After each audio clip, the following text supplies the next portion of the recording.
नमस्कार. 7 जुलैच्या घडामोडी घेऊन मी शेखर पटेल यावल न्यूजमध्ये आपलं सर्वांचं स्वागत करतो. बघूया आजच्या ठळक घडामोडी.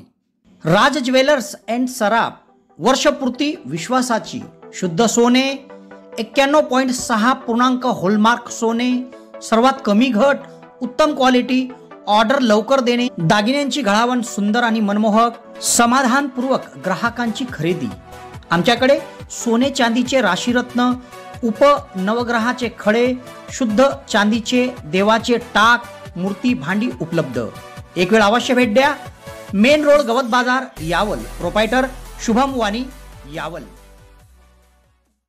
किनगाव येथील सिरियल किलरला दुसऱ्या खुनाच्या गुन्ह्यात केले हस्तांतर, एका दिवसाची पोलीस कोठडी.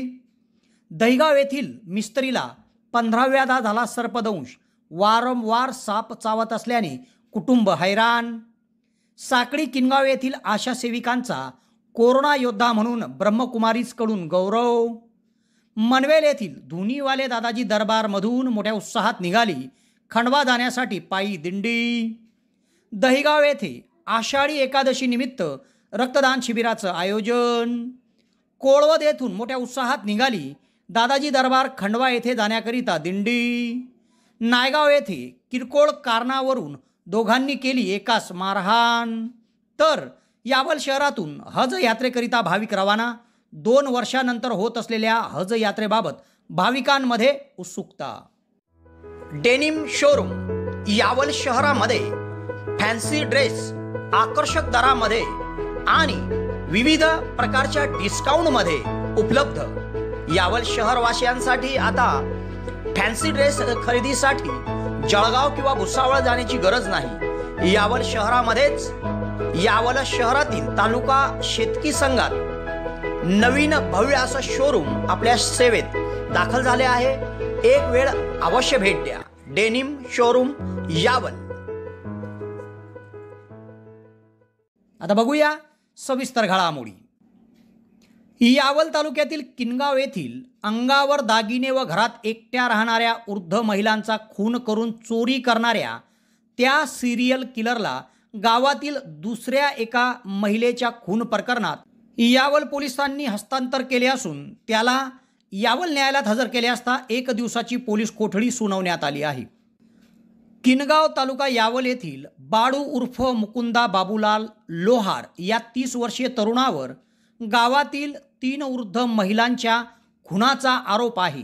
यात त्यास प्रारंभी जळगाव रस्त्यावरील आत्माराम नगरातील रहिवासी मराबाई सकाराम कोडी या 75 वर्षीय वृद्धेच्या खुनात अटक करीत तपास करण्यात आला होता व त्याची न्यायालयीन कोठडीत रवानगी करण्यात आली होती व त्यास आता किनगाव बुद्रुक येथील चौधरी वाड्यातील रहिवासी रुक्माबाई कडू पाटील वय 70 या महिलेच्या खुनाच्या गुन्ह्यात हस्तांतर करण्यात आले आहे व त्याला यावल न्यायालयात प्रथम वर्ग न्यायाधीश MS बनचरे यांच्या समोर हजर केले असता त्यास 1 दिवसाची पोलीस कोठडी सुनावण्यात आली आहे. पुढील तपास पोलीस निरीक्षक दिलीप भागवत यांच्या मार्गदर्शनाखाली सहाय्यक पोलीस निरीक्षक विनोद गोसावी, पोलीस उपनिरीक्षक सुदाम काकडे, सहाय्यक फौजदार नितीन चौहान, हवालदार जगन्नाथ पाटील करीत आहे. किनगाव बुद्रुक तालुका यावल गावातील चौधरी वाड्यातील रहिवासी रुक्माबाई कडू पाटील वय 70 ही महिला दिनांक 19 ऑक्टोबर 2021 रोजी दुपारी 12 वाजता घरात एकटी होती. तेव्हा संशयित आरोपी बाडू उर्फ मुकुंदा बाबूलाल लोहार याने घरात प्रवेश करीत रुमालच्या साह्याने रुक्माबाई पाटील यांची हत्या केली होती व त्यांच्या अंगावरील सोन्याचे दागिने चोरून नेले होते. तेव्हा या प्रकरणी यावल पोलिसात श्यामकांत श्रीराम पाटील राहणार पारोळा रोड धुळे यांच्या फिर्यादीवरून गुन्हा दाखल करण्यात आलेला होता. तेव्हा या गुन्ह्यात आता लोहार याला हस्तांतर करण्यात आले आहे. आता तुमच्या स्वप्नातील घर तुमच्या बजेटमध्ये. तुम्हाला जर घर बांधायचे आहे तर उत्कृष्ट डिझायनिंग सोबत 2D 3D प्लॅनिंग, गव्हर्नमेंट सँक्शनिंग सर्व प्रकारच्या बांधकामासाठी भेटा engineer Sohail Patel. Consultant, contractor, supervision, maintenance work, building एस्टिमेटसह सर्व प्रकारच्या बांधकामासाठीची लागणारी आपली गरज एकाच ठिकाणी पूर्ण होईल. एक वेळ अवश्य भेट द्या. सोहेल पटेल. मोबाईल क्रमांक 77 58 80 48 49.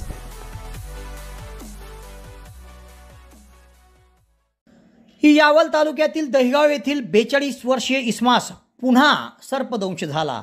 ही त्याची 15वी वेळ होती। एकूणच वारंवार त्याला सर्पदंश होत असल्याने त्यांचं कुटुंब पुरतं वैतागलं आहे। दहिगाव तालुका यावल येथील रहिवासी गणेश देवीदास मिस्त्री वय 42 यांना 7 जुलै गुरुवार रोजी दहिगाव तालुका यावल या गावात लघुशंकेकरिता जात असताना त्यांच्या उजव्या पायाला सापाने दंश केला। सदर प्रकार लक्षात येताच त्यांना तातडीने यावल ग्रामीण रुग्णालयामध्ये उपचाराकरिता दाखल करण्यात आले आहे। या ठिकाणी वैद्यकीय अधिकारी डॉक्टर बीबी बारेला, अधिपरिचारिका ज्योत्स्ना निंबाळकर, अधिपरिचारिका दीपाली किरंगे, सुमन राऊत आदींनी त्यांच्यावर उपचार केले आहे। यापूर्वी मिस्त्री यांना तब्बल 14 वेळा सापाने दंश केला आहे। ही त्यांची 15वी वेळ होती। एकूणच साप त्यांना वारंवार दंश करत असल्याने मिस्त्री कुटुंब पुरतं वैतागलं आहे व वारंवार साप चावल्यामुळे त्यांना रुग्णालयात पुन्हा उपचाराला यावं लागत आहे। यामुळे त्यांच्या कुटुंबाला देखील पुरता मनस्ताप सहन करावा लागत आहे।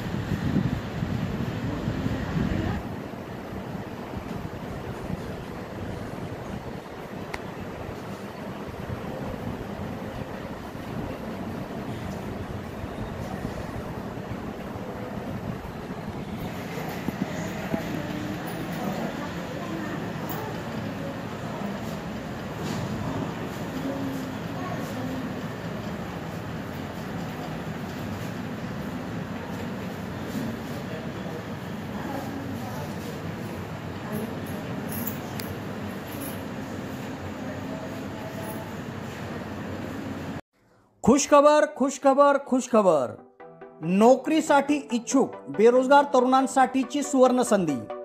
यावल तालुक्यातून मार्गस्थ होणाऱ्या अंकलेश्वर बऱ्हाणपूर राज्य मार्गावर साकडी गावाच्या पुढे वाघोदा येथील न्यू इरा ॲडेसिव्ह अँड सीलंट्स फॅक्टरीमध्ये नोकर भरती सुरू आहे, तेव्हा त्वरा करा। या ठिकाणी नोकरीची संधी उपलब्ध असून विविध पदावर नोकर भरती सुरू आहे। या ठिकाणी सकाळी 11 ते दुपारी 2 या वेळेत मुलाखती घेतल्या जात आहेत। यावल तालुक्यातील किनगाव साकडी येथील प्राथमिक आरोग्य केंद्रांतर्गत येणाऱ्या सर्व आशा वर्कर यांना कोरोना काळात त्यांनी केलेल्या उल्लेखनीय कामगिरीबद्दल प्रशस्तीपत्र व आध्यात्मिक प्रबोधन पुस्तिका देऊन त्यांचा सन्मान करण्यात आला। ब्रह्मकुमारी विश्वविद्यालय यांच्या वतीने या कार्यक्रमाचं आयोजन करीत साकडी गावातील 34 तर किनगाव गावातील 12 अशा 46 आशा सेविकांचा गौरव झाला। कोरोना काळामध्ये ग्रामीण भागात आरोग्यसेवासह कोरोना जनजागृती करणाऱ्या आशा सेविकांचा यावल प्रजापिता ब्रह्मकुमारीय केंद्राच्या वतीने कोरोना योद्धा म्हणून गौरव करण्यात आला। सदर कार्यक्रम मुख्य संचालिका BK राजश्री दीदी यांनी आयोजित केला होता। तेव्हा या कार्यक्रमात विशेष प्रमुख उपस्थितीत संगमनेरहून मेडिकल कॉलेजच्या व्हाईस प्रिन्सिपल ब्रह्मकुमारी डॉक्टर योगिनी दीदी यांना आमंत्रित करण्यात आले होते। या प्रसंगी ब्रह्मकुमारी डॉक्टर योगिनी दीदी यांनी कोरोना संकटसह आपल्या स्वतःच्या आरोग्यासाठी राजयोग मेडिटेशन हे एक अनमोल औषध ठरत आहे असे सांगत त्या संदर्भातील उपचाराची माहिती दिली। या कार्यक्रमामध्ये BK योगिनी दीदी यांनी आरोग्यरक्षक म्हणून आशा सेविका यांचा गौरव केला। या कार्यक्रमामध्ये राजयोगामुळे होणारे फायदे आणि परमात्म्याचा परिचय शशिकांत वारुळकर यांनी करून दिला। या कार्यक्रमात किनगाव प्राथमिक आरोग्य केंद्राच्या वैद्यकीय अधिकारी डॉक्टर मनीषा महाजन, साकडी येथील चित्रा जावडे सह BK पूजा, BK छाया बियानी आदींची उपस्थिती होती। या कार्यक्रमामध्ये साकडी गावातील 34 तर किनगाव गावातील 12 अशा एकूण 46 आशा सेविकांचा कोरोना योद्धा म्हणून सन्मान करण्यात आला। सेवा दिलेल्या आहेत आणि म्हणून मला सन्मान करणं हे खरोखर तुमचं अभिनंदन करणं खरोखर खूप गरजेचं होतं आणि मॅडमने आज आम्हाला तो चान्स दिला आणि जसं म्हणतात तुम्हाला भेटले आहेत मॅडम, तुम्ही लकीच आहात, पण मॅडमने आज तुमचं सर्वांचं लकी 15 मिनिट तरी आले तर चालतील म्हणून, परंतु तुम्ही आता मी म्हटलं अरे वा, अचानक सगळ्यांचा लकी ड्रॉ घेऊन गेला आणि आज तुम्ही आम्हाला सन्मानासाठी बोलवलं. आमच्या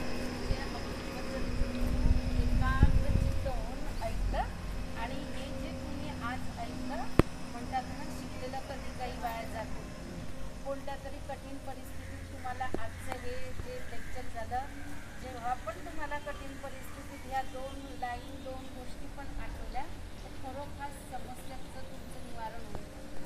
किती ड्युटीज आणि किती गोष्टी कराव्या लागल्या, घरोघरी जाऊन तुम्ही सगळ्यांचा डेटा कलेक्ट केला, खूप मोठी गोष्ट आहे.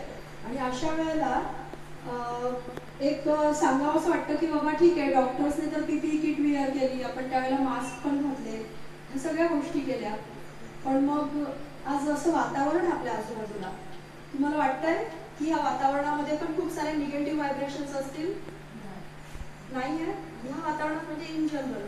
कारण बाहेर जे आहे ते खूप वेगळ्या प्रकारचं, बहुत लोग डर गए थे ना कोविड पीरियड में, इनसिक्युरिटी थी, डर था, खूप अनिश्चितता होती लाईफमध्ये. घरातून बाहेर माणूस पडलाय पण तो घरी परत कसा येईल आणि सुखरूप येईल का, सगळ्यांनाच काळजी होती. तुम्ही सुद्धा घरातून बाहेर पडत होता, पण तुमच्या घरच्यांना एक मोठी रिस्क, तुम्ही स्वतः एक रिस्क पत्करली होती. तर अशा वेळेला ह्या सगळ्या वातावरणात अजूनही आपण सर्व्हाइव्ह होतोय. तर इथे जे काही आहे ताणतणावाचं, जे आजूबाजूला व्हायब्रेशन्स पसरतात, व्हायब्रेशन काय असतात? प्रकंपन असतात. कारण प्रत्येक विचाराचं एक प्रकंपन तयार होतं, एक वातावरण बनतं. तसंच त्या वातावरणामध्ये हे प्रकंपन आज आहे अजून, त्यातून अजून लोक आऊट आलेले नाही. खूप सारे जण त्या स्ट्रेस अंडर आहे. आणि मग अशा वेळेला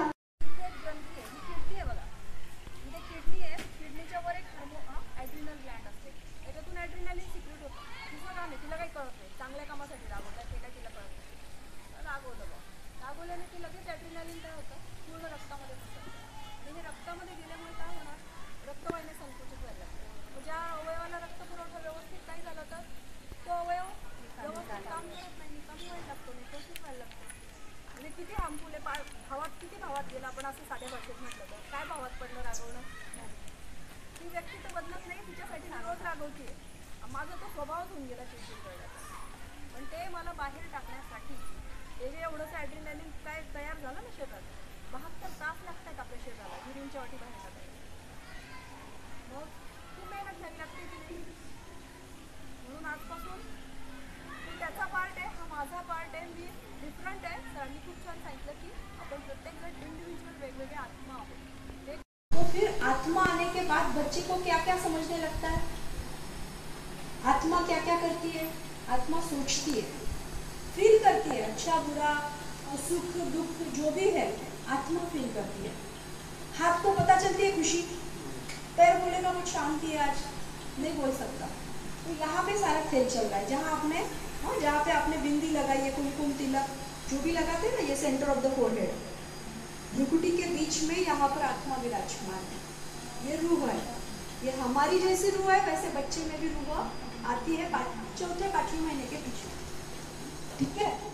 तो अभी एक इम्पॉर्टेंट चीज याद रखना, अभी आत्मा जो है, आत्मा कभी मरती नहीं, आत्मा ट्रांसफर होती है. जैसे आज एक थी, ये साड़ी पहनी है, तो कल ये चेंज कर लूँगी, दूसरा ड्रेस और एड्रेस चेंज हो जाता है. आत्मा जन्म पुनर्जन्म के चक्र में आती है. तो अभी जैसे गर्भ में आत्मा ने एंटर किया है. स्वातीने तुम्ही सुद्धा तेच काम केलं. डॉक्टरांच्या बरोबरी तुमचा पण वाटा त्यामध्ये राहिला. कोरोना काळामध्ये ज्या महिलांच्या समस्या असतील किंवा त्यांची जी बाळं होती त्यांच्यामध्ये तुम्ही केअर केली, काळजी घेतली, त्यासाठी समाजाच्या वतीनं, संस्थेच्या वतीनं मी खूप खूप धन्यवाद व्यक्त केले. बघा, संस्थेचा परिचय म्हटलं तर ही एक आध्यात्मिक संस्था आहे. बऱ्याच वेळा आपल्याला वाटतं की ही आध्यात्मिक संस्था आहे, एका धर्माशी रिलेटेड ही संस्था असेल आणि एका धर्माशी रिलेटेड असेल, त्याच्यामुळे त्या धर्माचंच हे काहीतरी ज्ञान देण्यासाठी, प्रचार प्रसार करण्यासाठी आम्ही जर असं संस्कार केली. अध्यात्माची गरज ही प्रत्येक आत्म्याला आहे. आता जसं आपण आत्मा शब्दाने वापरला, तर आत्मा आपण जेव्हा हिंदू समाजामध्ये, हिंदू धर्मामध्ये येतो तेव्हा आपण आत्मा हा शब्द वापरतो, परंतु तोच शब्द मुस्लिम धर्मामध्ये जेव्हा वापरतो तेव्हा रूह म्हणतो, आणि तेच आपण ख्रिश्चनांमध्ये गेलो तर सोल म्हणतो. म्हणजे इथे डायरेक्टली आपला सुवर्णसंधी सुवर्णसंधी सुवर्णसंधी. यावल तालुक्यातील पहिलेच QCI व DGET मान्यताप्राप्त श्री गणेश ITI यावल या ठिकाणी फिटर, इलेक्ट्रिशियन व बांधकाम पर्यवेक्षण या ट्रेडसाठी प्रवेश देणे सुरू. प्रशिक्षणार्थ्यांना प्रशिक्षणानंतर हमखास नोकरीची संधी व संस्थेच्या माध्यमातून कॅम्पस इंटरव्ह्यू घेतले जाणारे पहिलेच यावल तालुक्यातील श्री गणेश ITI यावल. तेव्हा त्वरा करा उज्ज्वल भविष्यासाठी. आजच आपला प्रवेश निश्चित करा. पत्ता सातोद रोड, नवीन कन्या शाळेजवळ, श्री गणेश ITI यावल. संपर्क 93 70 94 84 82. यावल तालुक्यातील मनवेल येथून खंडवा जाण्यासाठी पायी दिंडीचे सकाळी प्रस्थान झाले. सकाळी 7 वाजता मनवेल तालुका यावल येथील धुनीवाले दादाजी दरबार येथे पालखीचे पूजन करून गावातून भव्य मिरवणूक काढण्यात आली होती व ही पालखी आता खंडवा मध्य प्रदेशकडे रवाना झाली आहे.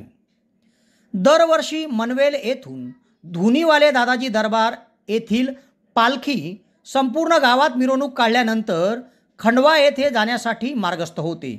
यावर्षी देखील मोठ्या उत्साहात मनवेल येथून आज गुरुवार सकाळी पालखी निघाली आहे. गावात मोठ्या उत्साहात या पायी दिंडीचे स्वागत करण्यासाठी संपूर्ण नागरिकांनी आपल्या घराबाहेर सडा टाकून रांगोळ्या काढल्या होत्या. मोठ्या उत्साहात मिरवणूक काढत ही दिंडी पायी खंडवा जाण्यासाठी रवाना झाली. दरम्यान मनवेल व दगडी गावामध्ये दिंडीमध्ये सहभागी भाविक भक्तांना दूध तसेच शिरा पोहे वितरित करण्यात आले.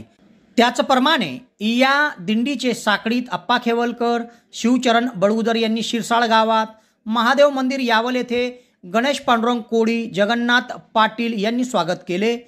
पायी दिंडी आता मनवेल दगडी गावातून पुढे साकळी येथून यावल व यावलहून सावदा येथे रवाना झाली आहे. मोठ्या उत्साहात ही दिंडी यावल शहरातून पुढे मध्य प्रदेशातील खंडवा जाण्यासाठी मार्गस्थ झाली आहे. डबल कर लिया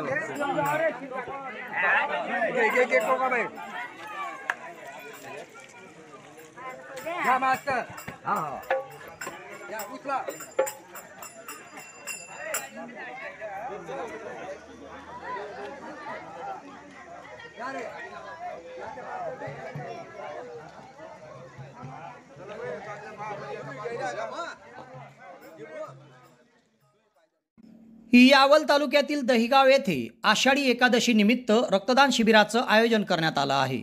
सदरील शिबिर शिवशंभू संघटना, महाराष्ट्र राज्य तसेच दक्षता सेवा फाउंडेशन यांच्या पुढाकाराने आयोजित करण्यात आले असून दात्यांनी या शिबिरात स्वइच्छेने रक्तदान करावे असे आवाहन करण्यात आले आहे.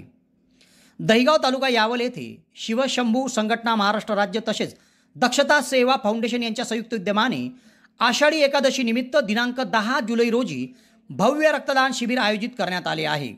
सदर शिबिर गावातील श्री विठ्ठल मंदिर परिसरात आयोजित असून सकाळी 10 वाजेला या रक्तदान शिबिराला सुरुवात होणार आहे. या शिबिरात स्वइच्छेने रक्तदान करणाऱ्या दात्यांनी आपल्या नावांची नोंदणी सार्वजनिक विठ्ठल मंदिरात करावी असे आवाहन करण्यात आले आहे.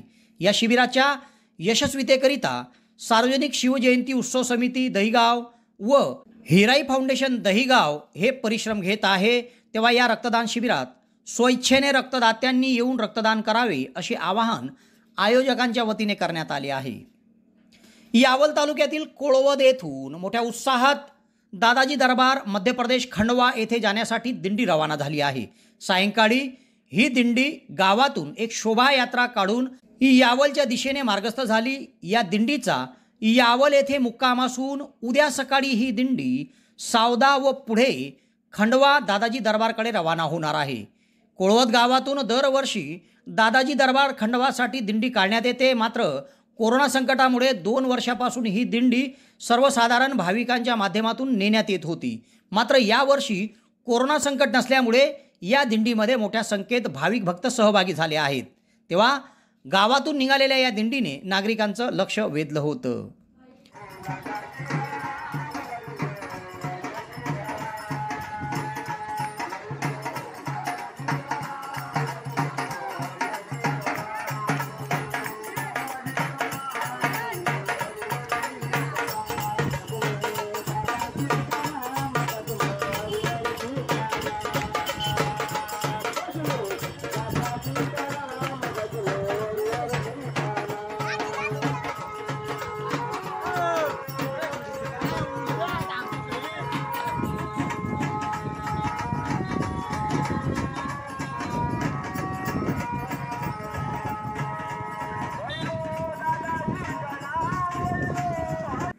तुझ्या मोबाईलवर माझ्या मुलीसाठी वारंवार कॉल का येतो असे सांगत एका महिलेशी दोघांनी वाद घातला। तेव्हा सदर वाद सोडवण्यासाठी गेलेल्या एका 27 वर्षीय इसमास दोघांनी जबर मारहाण करीत जीवेठार मारण्याची धमकी दिली। ही घटना यावल तालुक्यातील नायगाव गावात घडली असून याबाबत यावल पोलिसात अदखलपात्र गुन्ह्याची नोंद करण्यात आली आहे। नायगाव तालुका यावल येथील रहिवासी हुसेन कलिंदर तळवी यांनी यावल पोलिसात दिलेल्या फिर्यादीनुसार त्यांच्या गावात आशा सिकंदर तळवी ही महिला राहते। या महिलेच्या मोबाईलवर एका मुलीसाठी कॉल आला तेव्हा त्यांनी शेजारील मुलीला सांगितले की तुझ्यासाठी कॉल आहे आणि मोबाईल दिला। दरम्यान या मुलीच्या कुटुंबातील सुभान इमाम तळवी व फकीरा सुभान तळवी या दोघांनी महिलेशी वाद घातला व तुझ्या मोबाईलवर आमच्या मुलीसाठी वारंवार कॉल का येतो असे सांगून ते तिला शिवीगाळ करू लागले। दरम्यान ही भांडण सुरू असताना हुसेन कलिंदर तळवी वय 27 हे तिथे आले व आपण आपसात भांडण करू नका अशा समजवण्याचा प्रयत्न केला। तेव्हा भांडण सोडवणाऱ्या हुसेन तळवी यांना सुभान इमाम तळवी व फकीरा सुभान तळवी या दोघांनी मारहाण करून जीवेठार मारण्याची धमकी दिली म्हणून यावल पोलिसात त्या दोघांविरुद्ध अदखलपात्र गुन्हा दाखल करण्यात आला आहे। 2 वर्षाच्या कोरोना संकटानंतर यावल शहरातून हज यात्रेकरिता मोठ्या संख्येत भाविक भक्त रवाना झाले आहे व यंदा हज यात्रा होत असल्याने भाविक खूपच उत्सुक आहेत। नुकतेच Al Malik tour and travels Yawal यांच्याकडून मोठ्या उत्साहात भाविक मुंबई विमानतळावरून हज यात्रेसाठी रवाना झाले। कोरोना संकटानंतर सौदी अरब सरकारच्या वतीने हज यात्रा रद्द करण्यात आली होती। गेल्या 2 वर्षापासून हज यात्रा रद्द होती, मात्र आता कोरोना संकट ओसरल्याने कोरोनाचे काही नियम आणि अटी लावून हज यात्रा यंदा होत आहे। तेव्हा यावल शहरातून अल मलिक टूर अँड ट्रॅव्हल्स यांच्या वतीने अजर शेख यांच्या माध्यमातून मुंबई विमानतळावरून मोठ्या संख्येत हज यात्रेसाठी भाविक भक्त रवाना झाले। 2 वर्षानंतर होत असलेल्या या हज यात्रेबाबत भाविकांमध्ये मोठा उत्साह दिसून आला आहे।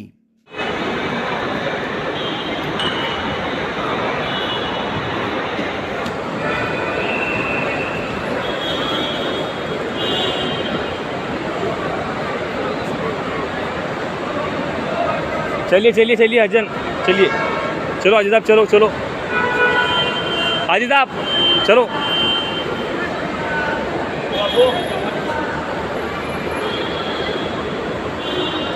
मास्क लगाना पड़ेगा।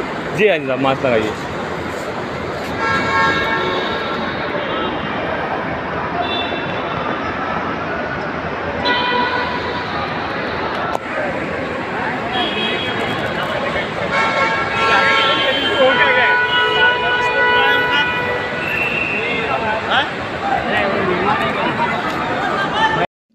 तेव्हा या घडामोडीसह आज इथेच थांबतो। नवीन घडामोडीसह उद्या पुन्हा आपली भेट घेईल। धन्यवाद।